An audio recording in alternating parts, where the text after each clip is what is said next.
All right, so today you're going to be doing a lot of exploring on your own on our class poetry website. We're going to be looking at types of poems.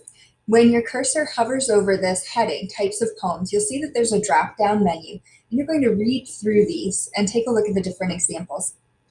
You're also going to want to pay attention to how are some of these the same and different. You'll notice here that under humorous poems, there's a little arrow off to the side, and that means that there are multiple examples of this kind. So you just slide over here and click on that in order to read about Claire Hughes.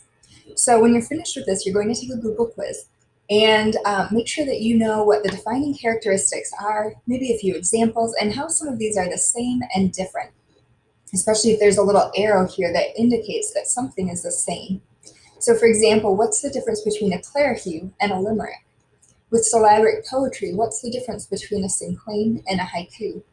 With narrative poems, what are some defining characteristics of ballads and epic poems, and how are they different? How are free verse and blank verse different? And again, be prepared to come up with some examples or be able to recognize some examples of each of these.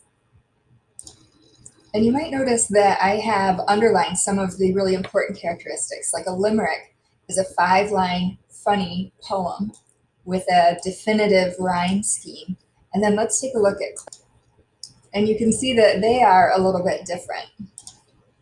One thing you might want to be aware of, you're going to see this in a number of different places, is this word iambic pentameter. An iambic pentameter means that on a line you have 10 syllables and every other syllable is accented.